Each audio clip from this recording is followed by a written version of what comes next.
మదనపల్లిలో అతిపెద్ద fashion world SR shopping mall March 8న హీరోయిన్ మీనాక్షి చౌదరిచే గ్రాండ్ ఓపెనింగ్ 3 లక్షల వెరైటీలు అతి తక్కువ ధరలు. ఇంకోవైపు ఇరాన్‌లో ప్రజలందరూ కూడా చాలా సంబరాలు చేసుకుంటున్నారు. అంటే అక్కడ అలీ ఖలీఫ్ చనిపోయాడనా? లేకపోతే మేము అన్నిటి మీద దాడి చేయగలిగామా అనేది అసలు ఎవరికి అర్థం కావట్లేదు. ఎందుకు వాళ్ళు అక్కడ సంబరాలు చేసుకుంటున్నారు? రెండు వెర్షన్స్ ఉన్నాయి. ఇప్పుడు అఫీషియల్ మీడియా రిలీజ్ చేస్తున్నటువంటి వీడియోస్ అన్నిటిలో మేము చాలా స్ట్రాంగ్ రిటాలియేషన్ ఇచ్చాము 8 దేశాలకి, అలానే అమెరికన్ ఎయిర్ బేస్లను ధ్వంసం చేసేసామని చెప్పని లోకల్గా ప్రచారం. ఇప్పుడు పాకిస్తాన్ పైన ఇండియా అటాక్ చేసినప్పుడు పాకిస్తాన్లో సంబరాలు జరిగినాయి. ఎందుకు జరిగినాయి అంటే మేము వాళ్ళ విమానాలన్నీ కూల్చేసాము, అన్ని ధ్వంసం చేసి ఇన్ని ధ్వంసం చేసి, కాబట్టి ఇంటర్నల్ గా చేసేటువంటి ప్రచారాన్ని మనం నమ్మాల్సిన అవసరం లేదు. రెండోది, ఇప్పుడు వెస్ట్ ఏషియాలో ఉన్నటువంటి ఇంటర్నేషనల్ మీడియా చెప్తున్నటువంటి మాట ఏంటంటే అమెరికా మొదటి నుంచి చేస్తున్నటువంటి వాదన ఖమేనీకి వ్యతిరేకంగా ఇరాన్ ప్రజలు పోరాడుతున్నారు. సో ఖమేనీ ఖతం అయినందుకు ఇరాన్ ప్రజలు సంబరాలు చేస్తున్నారు. సో ఈ రెండు వెర్షన్స్ వస్తున్నాయి. అందులో అది క్లారిటీ రావడం కొంచెం టైం, బట్ అంత పెద్ద లీడరు 36 సంవత్సరాలు పరిపాలించినటువంటి నాయకుడు, మత పెద్దగా ఉన్నటువంటి వ్యక్తి కాబట్టి ఖచ్చితంగా కొన్ని లక్షల మంది బయటకు వస్తారు. ఆయన చనిపోయాడంటే ప్రొసెషన్లో పాల్గొనవచ్చు, నిరసనలు తెలియజేయచ్చు, అది ఉంటుంది ఖచ్చితంగా. రెండో వైపు కూడా ఉంటుంది. ఇది దేన్ని మనం కాదనలేము అనమాట. సో ఈ రెండు వెర్షన్స్ సంబరాలు దేనికి జరుగుతుంది అనేది యాక్యురేట్ గా అక్కడ లోకల్ మీడియా అయితే క్లారిటీ అవుతుంది. ఎందుకంటే అది ఎప్పుడు నేషన్ ఫస్ట్ అంటాం కదా, ఎవరికైనా.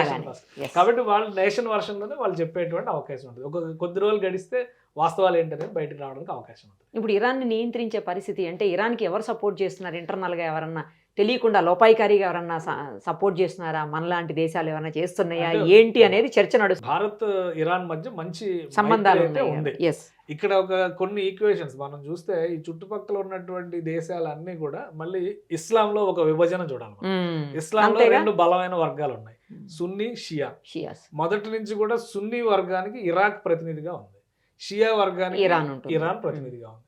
వీళ్ళిద్దరి మధ్య సప్తవర్ష సంగ్రామం అని 100 ఏళ్ల పోరాటాలని జరిగినాయి. సద్దాం హుస్సేన్ ఇరాక్ అధ్యక్షుడిగా ఉన్నప్పుడైతే మొత్తం దీన్ని తొడముట్టిస్తామని చెప్పని కూడా ఆయన ప్రకటనలు చేశారు. సో అంటే చారిత్రకంగా ఒక విభజన రేఖ ఉంది. అయినప్పటికీ భారత్తో ఉన్నటువంటి బంధుత్వానికి కారణం ఏంటంటే గతంలో అనేక సందర్భాల్లో ఇరాన్ నుంచి వచ్చినటువంటి రాజులు, చక్రవర్తులు చాలా మంది భారత్లో రాజ్యం చలాయించారు. దానివల్ల సాంప్రదాయంగా కల్చర్ పరంగా ఆదాన ప్రదానాలు అనేవి జరిగినాయి. మన వాళ్ళు అక్కడికి వెళ్ళడం, అక్కడ వాళ్ళు ఇక్కడికి రావడం అనేటువంటి సంప్రదాయాలు ఉన్నాయి. అందుకని కొంత ఇరాన్తో మనకు మంచి సంబంధాలు ఉన్నాయి. పాకిస్తాన్ కంప్లీట్గా సున్నీ కంట్రీ కాబట్టి పాకిస్తాన్కి ఇరాన్ కూడా అంత సత్సంబంధాలు లేవు గతంలో.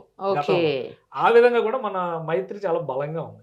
ఇప్పుడు అన్ని ఈక్వేషన్స్ మారినటువంటి నేపథ్యంలో ఆఫ్ఘనిస్తాన్ అమెరికా ఖాళీ చేసింది, ఇరాక్ ని అమెరికా ఖాళీ చేసింది. సో అమెరికా ఇక్కడ ఓన్లీ పర్షియన్ గల్ఫ్ లో తన ఉనికి కోసం మాత్రమే మెయింటైన్ చేస్తుంది. ఇప్పుడు మళ్ళీ పర్షియన్ గల్ఫ్ పైన బలమైన పట్టు సాధించడం కోసం కొన్ని దేశాలు తాపత్రయపడుతున్నాయి.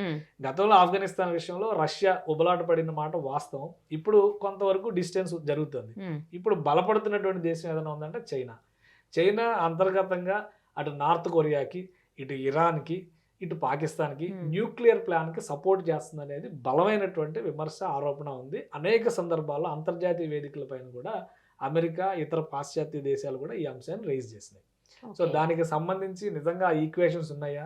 ఇప్పుడు ఇరాన్ ఉపయోగించినటువంటి డ్రోన్స్ కానీ, కౌంటర్ అటాక్ చేసిన మిసైల్స్ కానీ అసలు సప్లై చేసింది ఎవరు? అవి ఇండిజినస్ గా డెవలప్ చేసినాయా లేదా ఎక్కడి నుంచి ప్రొక్యూర్ చేసినాయా? చేసినవి అయితే ఏ దేశం?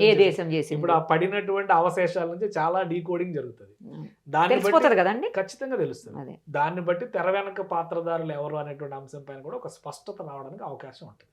ఒక రీజన్ ఏంటంటే రష్యా, చైనా ఒక బలమైన బంధం ఉండడం అనేది చైనా చేసేటువంటి అనేక దుడుకు చర్యల్ని మద్దతు పలకాల్సినటువంటి పరిస్థితి అనివార్యంగా వస్తుంది కొన్ని సందర్భాల్లో, లేదా చూసి చూడనట్టుగా ఉండాల్సిన పరిస్థితి వస్తుంది. ఇప్పుడు ఈ ఘటన తర్వాత మాత్రం చైనా ఇన్వాల్వ్మెంట్ ఉంది వాళ్ళ న్యూక్లియర్ ప్రోగ్రాంలో అంటే కనుక అది సివియర్గా కన్సిడర్ చేసేటువంటి అవకాశం ఉంటుంది. ఇప్పుడు ప్రపంచ దేశాలన్నీ కూడా ఒక సైడ్ పోలరైజ్ అయ్యేటువంటి ఛాన్సెస్ చాలా బలంగా ఉంటాయి.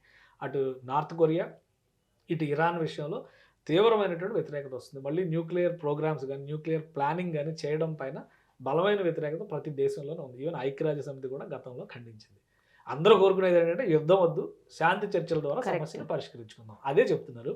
బట్ ఇప్పుడు ఒక్కసారి కౌంటర్ అటాక్ జరిగింది కాబట్టి ఆ కౌంటర్ అటాక్ ద్వారా వచ్చేటువంటి ఆధారాలు ఏ విధంగా ట్రాక్ చేస్తారు, దాన్ని బట్టి ఏం చేయొచ్చు అనేది కూడా ఒకసారి మనం చూడొచ్చు. ఈ చైనా దుర్బుద్ధి ప్రతిసారి ప్రతి దాంట్లోకి అంటే బయటపడుతుంది. వ్యాపార ప్రతి దృక్పథం. ఎక్కడ జరిగినా కూడా, ఎక్కడ వారు జరిగినా చైనా ఏదో ఒక రకంగా ఎవరో ఒకటి పక్క నుండి రెచ్చగొడుతూ ఉంటుంది అనుకుంటా. అంటే అది యుద్ధ నీతి, మరి దాన్ని మనం ఏం చేయలేము. ఎవరి దగ్గర వ్యాపారం, ఇప్పుడు యుద్ధం చేసుకునే వాళ్ళు అందరం చేసుకోమంటారు, మీకు అమ్మే మేము అమ్ముతాం, వాళ్ళు అమ్మే వాళ్ళకి అమ్ముతాం. సో అంటే ఒక వ్యాపారం, రెండు దేశాలు యుద్ధం ద్వారా నాశనం అయ్యి ఇలాంటి కొనుగోళ్ల ద్వారా దివాలా తీస్తే లాభపడేది పక్కన ఉన్న దేశం. రెండో ప్రపంచ యుద్ధం జరిగేటప్పుడు 1942 వరకు అమెరికా ఎంటర్ కాలేదు, కానీ 1939లో యుద్ధం మొదలైంది. ఈ 3 ఏళ్ల పాటు అమెరికా చేసిన పాత్ర ఏంటంటే, జర్మనీ అడిగితే జర్మనీకి ఆయుధాలు సప్లై చేసింది, జపాన్ అడిగితే జపాన్కి ఆయుధాలు సప్లై చేసింది, అన్ని కంట్రీస్ కి బిజినెస్ చేసింది. ఎప్పుడైతే జపాన్ తొందరపడి పెరల్ హార్బర్ మీద అటాక్ చేసిందో, అంటే అమెరికా స్థావరం మీద అటాక్ చేసిందో, అప్పటి నుంచి యుద్ధంలోకి ఎంటర్ కావడం, మిగతా దేశాలు ముఖ్యంగా యూరోపియన్ దేశాలన్నీ కూడా అమెరికా వచ్చిన తర్వాత బలం వచ్చిందనేటువంటి సంతోషానికి వెళ్ళడం జరిగింది.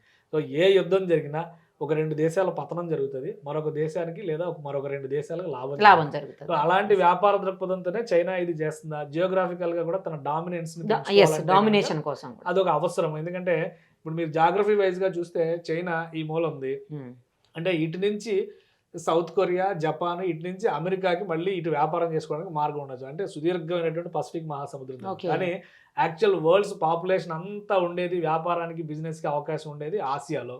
సో ఈ ప్రాంతంలోకి చైనాకి ఎంట్రీ లేదు. ఇటువైపు ఇండియా అడ్డం ఉంది కాబట్టి బంగ్లాదేశ్ ద్వారా బే ఆఫ్ బెంగాల్లో నుంచి హిందూ మహాసముద్రంలో అడుగు పెట్టాలని ట్రై చేస్తుంది. ఇటువైపు పాకిస్తాన్ సహకారంతో అరేబియా సముద్రంలో అడుగు పెడితే ఇటు పర్షియన్ గల్ఫ్, ఇటువైపు మళ్ళీ హిందూ మహాసముద్రంలోకి రావడానికి ఒక అవకాశం ఉంటుందని చెప్పని ఒక ఆలోచన ఉంది. కాబట్టి చైనా చేస్తున్నటువంటి ప్రయత్నం ఇదంతా కూడా ల్యాండ్ లాక్డ్ ఏరియా, ఇటువైపు వెళ్ళడానికి అవకాశం లేదు. ఆల్రెడీ కజకిస్తాన్ కానీ, మంగోలియా కానీ ఇటువంటి దేశాల్లో కొంత భూభాగాలను ఆక్రమించుకున్న చరిత్ర చైనాకు ఉంది. అటు పైన చూస్తే అంతా రష్యా ఉంది. కాబట్టి ఎటు ఆప్షన్ లేదు. ఎంత ప్రయత్నం చేసినా చైనా దక్షిణాసియా, పశ్చిమాసియాల మీదుగా మాత్రమే హిందూ మహాసముద్రంలోకి ఎంటర్ కాగలదు. ఆఫ్రికా కానీ, ఇటు పర్షియన్ గల్ఫ్ పైన కానీ వ్యాపార దృక్పథాన్ని చాటుకోవాలంటే కానీ ఇది ఒక్కటే మార్గం. అందుకనే భారత్ని ఉన్నంత కాలం కెలుకుతానే ఉంటుంది. బంగ్లాదేశ్ తోనో పాకిస్తాన్ తోనో ఏదో ఒకటి రెచ్చగొట్టే చర్యలకు దిగేటువంటి అవకాశాలు అయితే స్పష్టంగా ఉన్నాయి.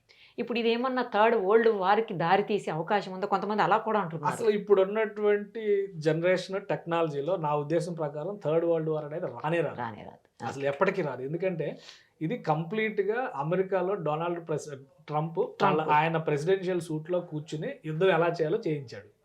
అలానే ఇజ్రాయెల్ ఎక్కడో కూర్చుని యుద్ధం చేసింది. 2 సైన్యాలు ఎదురెదురు పడి చేసేటువంటి యుద్ధం పోయింది. కాబట్టి ఇప్పుడు అంతా టెక్నాలజికల్ వార్ఫేర్ జరుగుతుంది. ఒకవేళ పరిస్థితులు కనుక మరీ ఎక్కువైతే ఆసియాలో ఉన్నటువంటి దేశాల మధ్య యుద్ధంగా మారే అవకాశం, పశ్చిమాసియా దేశాల మధ్య యుద్ధంగా మారే అవకాశం. 2 వర్గాలుగా ప్రపంచం చీలిపోయి యుద్ధం చేసే పరిస్థితి ఎప్పటికీ ఉండదు ఇప్పుడున్నటువంటి పరిస్థితుల్లో. కానీ ఒకటి, ఇరాన్ కనుక సరెండర్ అయ్యి లేదా అమెరికా చేస్తున్నటువంటి ఆరోపణలకి సంబంధించి ఒక క్లారిటీ ఇచ్చే ప్రయత్నం చేస్తే పరిస్థితి వేరేగా ఉంటుంది. ఇజ్రాయెల్ సమస్య పరిష్కారం కానంత వరకు, ఇజ్రాయెల్ పాలస్తీనా వివాదం పరిష్కారం కానంత వరకు పశ్చిమాసియాలో మాత్రం ఈ మంటలు రగులుతూనే ఉంటాయి. లెట్ us see అండి, త్వరగా అన్ని మీరు అన్నట్టు చర్చల ద్వారా పరిష్కారం దొరకాలి అని చెప్పేసి ఆశిద్దామండి. Thank you so much.